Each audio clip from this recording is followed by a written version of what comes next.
Saltwater guy, Captain Dave Hansen, with a good one for you today. Gang, today we're going to go off the beaten path. We're going to do story time right now. It's got to do with fishing, but it's a phenomenal story. I forgot all about it. I didn't even tell this story back during the shutdowns a year and a half or 2 years ago when we first started this whole thing. I didn't even tell this story. So this is fresh. I don't think any of you have ever heard it before. This goes way back 2006. We were doing we were the very first boat to ever do the hoop netting. People paying us to go hoop netting. Back in 2006, I teamed up with 976 Tuna, Phil Friedman, and we started promoting this hoop netting. I take 6 people hoop netting, $100 a person, give you all the beer you can drink, all the pizza you can eat. We'd go hoop netting inside of Long Beach and LA Harbor. And it was because we needed to do it, because back then the price of fuel shot up to $5 a gallon for diesel. And we were fishing tuna all summer long, chasing those dolphin. And it was just really, really hard to make a living. So we didn't know what to do come winter. So we started this hoop netting thing. And I teamed up with, back then, Phil Freeman owned 976 Tuna. So I teamed up with him and we started doing these hoop net charters or open party hoop net trips in Long Beach Harbor. $100 a person, 6 people, and we take you out hoop netting in Long Beach Harbor. That was in 2006. That's a long flipping time ago. But we were doing okay. We were starting to catch some lobsters. My wife caught that 18-pound lobster, and we caught a 15-pounder. We caught some nice 10-pounders. Things were starting to happen for us. Things were going good. We were running lots of trips. And so we were running a lot of hoop net trips back in 2006. No one had ever heard of it before. We were the only boat doing it. You can go back and ask if somebody else was doing it. They forgot to tell anybody, but we were doing it 2006, taking people hooping. And we got the hype going pretty good, and we were pretty active on social media, even though social media wasn't what it is today. Definitely wasn't what it is for your saltwater guide like it is today. We get 1 million views a day right now. It's pretty mind-boggling. Back then, we were just picking away, and Phil Freeman had that 976 Tuna, so we were using Philip all the time. I was calling in throughout the day, talking about the hoop net trips and this and that, and what was going on and how we were catching, and we were doing like 3 call-ins a day trying to build the hype up. And some guys, some firemen in Arizona heard the show, heard us talking about it, and decided they wanted to come out and go hoop netting. So they drove from Arizona to meet us. We were going to leave the dock at 4 o'clock. And back then we were running out of Huntington Harbor. And just to be honest with you, I was kind of a bad guy back in the day, and I ran illegal charters out of Huntington Harbor. I'm just being honest. I would never condone that, and I would never do it today. It was a different time, different world back then, and I was running illegal charters. So we had to pick our people up at different docks inside of Huntington Harbor. You weren't supposed to do charters out of there. So I was picking my guys up all the way back in the back corner by the Harbor Patrol office, or excuse me, by the lifeguard office and the Huntington Yacht Club. They have like a little launch ramp back there, and they got a big parking lot, and you could pick your people up at that parking lot in it. And no one knew. And I was doing that, and I told these guys from Arizona, meet me in that parking lot. I'm going to pick you guys up at that dock, and we would pull in there. Back then, Jeff from the Dana Point Bait Barge, he was my deckhand. Him and I were doing these trips on the boat, 46-foot Bertram, and we were doing them out of Huntington Harbor. So I'm telling you all this backstory so I can tell you the front part. If you don't have the front back, you won't have the front. So these guys drove all the way from Arizona, firemen, 6 of them, because that's all we could carry on the boat were 6 people. They chartered the boat for the night, and they came all the way from Arizona to go try this hoop netting thing. Back then, it wasn't a big deal like it is now. So they were very excited. They showed up. We pulled over to that dock at the Huntington Beach Yacht Club, and it was minus tide that afternoon. minus tide. The tide was super duper low back there, but still plenty of water for us to get in and out of the dock there. But these guys came down the dock and they were all excited. They had an ice chest full of beer. They were super excited. They drove all the way from Arizona. They were fired up going hoop netting, and we were catching lobsters. We were really whaling on them. There was some weather and the lobsters were crawling. So everybody was excited. These guys got on the boat, excited to meet me, excited to meet Jeff, excited to see the boat and do all the things that we were all excited about it. We kind of showed them around the boat a little bit, showed them the hoop net, showed them what we were going to do, talked about it a little bit, and then it was time to leave. We remember it's super minus tide, so we get off. Jeff unties the boat. I'm kind of excited too. These guys are fired up, a bunch of firemen. I'm way into people that take care of me, so these guys were very, very straight up bitching guys. So we were excited, needless to say. So I tried to do a little hot dog move and put the port engine in reverse and the starboard engine in forward and kind of gunned it a little bit to kind of spin the boat around, and I learned a valuable lesson. This is when I learned it's super important to go slow. And I gunned it a little bit, spun that boat around, and all of a sudden both engines shut off at the exact same time. I'm like, what the heck? What is going on here? Both engines shut down. I'm like, shit, we just had changed the fuel filters the day before. I've never seen this happen before. Usually they surge when they're starving for fuel. So I run down now we're in the middle of the bay in Huntington Harbor, in the very back corner. If you know where the lifeguards park, if you know where the Huntington Beach Yacht Club is, you'll know where I'm at. So I'm out there drifting in that little turnaround area there. And it's not going to be very long. The wind's kind of blowing out of the southeast, so it's not going to be very long. I'm going to be over in all the yachts over on the Trinidad Island. So I run down into the engine room and I'm looking at the fuel filters and they're all full of fuel. I'm like, what the hell? I run back upstairs. I'm looking, I don't see anything. I start the boat back up again. I put it in gear. Both engines shut off again immediately. I'm like, God, now we're starting to really get over there onto Trinidad. We're drifting. Now we're on a 46-foot Bertram and I cannot move. And if I drop the anchor, I know, drop the anchor. Well, if I drop the anchor, the ass end of the boat's going to swing around and go slamming into those yachts. So I'm like, I don't have any time. Run back downstairs, look around a little bit, tell all the guys, everybody, get on the starboard side. Jeff and all 6 of the firemen, get on the starboard side of the boat. We're going to be drifting into these other boats. There's nothing I can do. I swear, I know you know way more about driving boats than I ever will, but there's nothing I can do. We're powerless, and we're drifting into these other yachts. Everybody spread out from the bow to the stern, 8 of us, Jeff and myself and the 6 firemen. As we come in, sliding into these yachts, everybody grabs a bow pulpit. So we got 5 boats we're holding on to, all holding on to these things, a little bit of southeast wind, but not too bad. Now we're stopped, okay? Now I know we're going to be okay. We're stopped. We didn't hit anything. No one crashed into nothing. Nothing bad's happened, but everybody's got to hold on. So I go to their ice chest. I start getting them beers out of the ice chest. I'm handing the firemen beers. They're holding the yacht with one hand and drinking a beer with the other. I'm trying to bring it down as much as I can because I have no idea what's going on. This is a charter and I'm in charge, and I have no idea why the boat won't run. I go back upstairs. I try it one more time. I put it in gear. Engines both shut off. I'm like, we got something wrapped in the propellers. That's all this can be. Something is wrapped in the propellers. So I get on the radio and on channel 16 and I call Vessel Assist, and then I get a phone number and we talk on the telephone and I tell them, hey, I need a guy. If you're coming, Vessel Assist, I need a diver. I have nothing on the boat for diving. I don't know why. We normally had everything on the boat. We have nothing on the boat. For some reason, all my dive gear is not on the boat. That never happened again either. But for some reason, no dive gear on the boat. So Vessel Assist comes. We're all still hanging on.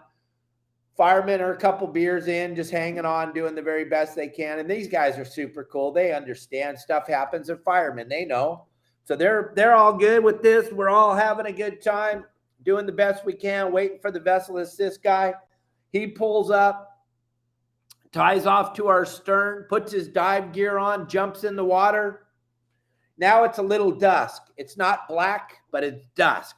So it's when he gets under the boat, it's hard to see. He gets under the boat and he looks and he comes right back up and he goes, "Hey, Hanson, you got a hoop net wrapped in your props." I got a hoop net wrapped in the props. What are you talking about? Now, remember, it's minus tide. And I'm like, what do you mean? I don't have a hoop net. I got all my hoop nets are right here. All 10 of them are right here on the deck.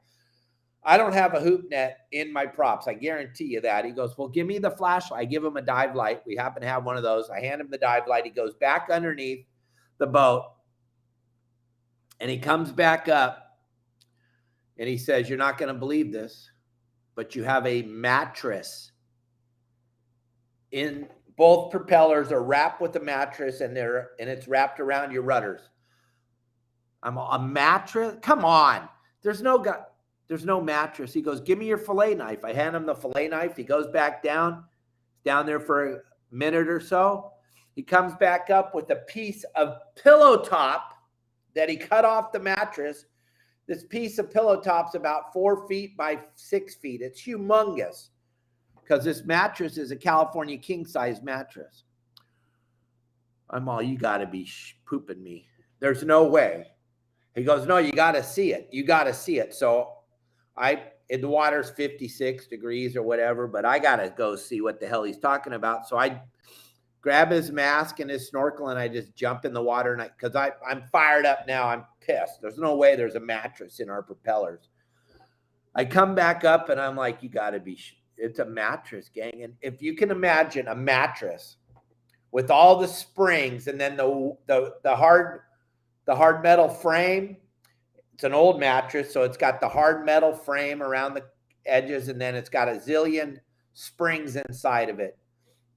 What happened was when I pivoted the boat and I gave it throttle to spin it around to look all bitchin', I sucked that mattress right up off the bottom of the bay, sucked it right up into our running gear, right into the propellers, and when it hit the propellers, it exploded, and all those springs went whammo all over. They were wrapped around the rudders. They were wrapped around both shafts. They were wrapped around both propellers to where you couldn't even see the propellers. I'm not even kidding you. So I came out of the water. I got on the boat. I explained to the firemen what was going on. There's no way we're going to make this trip. I told them, "You guys can spend the night on the boat. You can hang out. You can fish off the back of the boat. You can do whatever." I looked at the vessel assist guy. I said, "Can you get our boat back in the dock? Because there's nothing I can do. I'm powerless right here. And it's the worst feeling in the world, but there is nothing I can do. I have a flipping California king-size mattress wrapped around both shafts, both propellers, and both rudders. And there is no way out of this thing." So the guys, they're bummed. Remember, they drove all the way from Arizona. They're bummed. Hey, wait a minute. Baja Jerky, I forgot. Today's Baja Jerky. Don't forget Baja Jerky. Go to bajajerky.com. Put in the code YSWG and the number 30. You'll save 30% on the products. This cool seasoning salt, the Baja beef sticks. You got to go to Baja Jerky. Put in the code YSWG and the number 30. I'm going to keep going with the story. But don't forget bajajerky.com. Also, we got a good contest coming up, so don't leave the show before it's over. So back to our story. So the vessel assist guy tows the boat over to the dock, shoves it in the dock. We get in the dock. I set up some rods for the guys, and I take off to my house to go get my dive gear. And I can't even believe it. It's like 9 o'clock at night. I'm so pissed. I get to my house. I get all the dive gear. I run back down to the boat, jump in the water with the flashlight, and I look, and there's no flipping way I'm getting this thing out. I thought maybe I could mess around with it a little bit. Maybe we can hoop net the last 3 or 4 hours of the night before it gets light, because these guys drove all the way from Arizona. There's no way I'm getting this thing off, gang. You have no idea how many springs are inside of an old style mattress. It is absolutely mind-boggling. I'm wait till the next day we get the firemen get off the boat. I got a hacksaw, a pair of tin snips, a pair of dikes, and a hacksaw. And I go underneath the boat, and I literally went through 2 full tanks of air. And then for the last hour, I was just taking breaths, holding my breath and going back under there. It took me almost 4 hours to cut this damn mattress out, gang. It was the most unbelievable thing. You can't even comprehend how gnarly this was. And it's not a story, because my wife, I was talking about this the other night at dinner. That's what gave me the idea to tell the story. My wife, Kelly, was listening to me on Let's Talk, our 976 Tuna on Phil's show. When I was done, I told everybody that I had full limits of a mattress that night trying to hoop net. You can't, yeah, I had bolt cutters too, sorry. And I had a pair of bolt cutters, but they would do nothing for that frame wire. It wouldn't do nothing. And the little tiny pieces of spring, it had to be tin snips or wire cutters, dikes. It took forever, but we got it all out. No damage to the props, no damage to the shafts, no damage to the rudders, but it was the most unbelievable thing I'd ever seen in my life. I know you guys have all seen way crazier stuff and done way more gnarlier stuff, and you would have got out of it way easier than I did, but that was the best I could do. And back then I hadn't been doing this that long. I'd only been doing it for 34 years for a living, not like now where it's 49 years. So I didn't really know much about what to do with a mattress in your shafts and your propellers, but I'd made the best, and I got it out of there, and we saved the boat, didn't lose nothing, didn't crash into anything. But what an unbelievably crazy night. Just crazy. Full speed mattress fishing, man. I can't even believe it. Listen, gang, don't forget our store, Your Saltwater Guide. Those of you on Spotify and Apple Podcast, I'm wearing the Your Saltwater Guide shirt right now. It's the logo that you see everywhere. I have a phenomenal amount of shirts at my store. You can log on to Your Saltwater Guide, go to the store, check it out. Order up shirts, hats, coffee cups, mugs. The shirts have all kinds of cool sayings on the back, a bunch of Davisms. You got to check it all out. It's holiday time. It's time to get some of these shirts or hats or mugs or stickers. Get some of this stuff. Send them to your loved ones. Get maybe for yourself. Check out the store. Gang, this is open for everybody. Everybody from today until February 1st is going to be entered into this unbelievable giveaway. You can go to the store, you can get some stickers, hats, mugs. Everybody's name will be entered into this bag. And then on February 1st, Kelly's going to pick the name out of the hat, and we are going to give you a all expense paid tuna trip on bowline sport fishing with Justin Botrell. He was whacking these tuna on the Mad Max, making videos for us and everything all season long. Well, Justin's come together with Your Saltwater Guide, and we're going to give away this unbelievable day of tuna fishing to one lucky winner. Go to our store and check out all our cool products. All right? And that'll get you entered into the contest. The more times you check it out, the more chances you have. So go over there and check out the store, Your Saltwater Guide, the store. Check it all out, and then keep an eye out for February 1st. Don't fall asleep. We will give this trip away. We give stuff away all the flipping time. So check out our store, Your Saltwater Guide. Those of you on Spotify and Apple Podcasts, it's not hard to find us. Just Google Your Saltwater Guide. I show up everywhere. Like I said, I get millions of views. So it's not hard to find me. Everybody can participate in this contest. Everybody can participate. We will know if you visited the store. We will know. Visit my store. Check it out. Lots of cool stuff. No purchase necessary, but I can't imagine you wouldn't buy anything. Go over there and check out the store.